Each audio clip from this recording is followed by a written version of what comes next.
Programang ito ay rated SPG. Striktong patnubay at gabay ng magulang ang kailangan. Maaaring may masiselang tema, lengguwahe, karahasan, sexual, horror o droga na hindi angkop sa mga bata.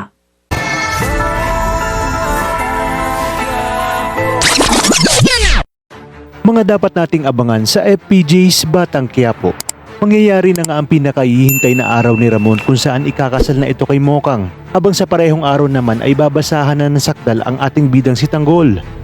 Matapos muling magkita at yakapin ni Olga si Tanggol ay ipinangako niya sa kanyang sarili na sisiguraduhin niyang mapatay nga itong si Tanggol bago ito ilipat sa city jail.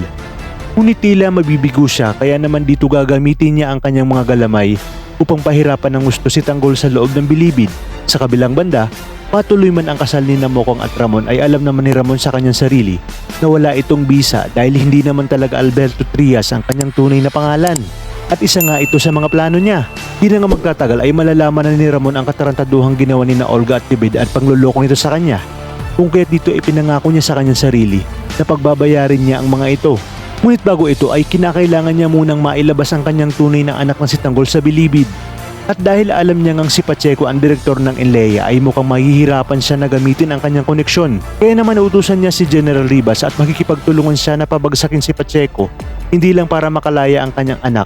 Sa oras na si Ribas na nga ang pumalit kay Agustos, kundi para pagbayarin umano si Pacheco sa atraso nito kina Angkong at sa kanya.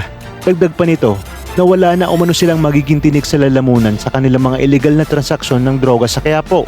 Sa inyong palagay, matatanggap kaya ni Tanggol na sa oras na malaman niya na ang dahilan pala ng kanyang pagkakalaya ay ang lalaking umagaw sa kanyang nag-iisang prinsesa na si Mokang at ang kanyang tunay ngang ama?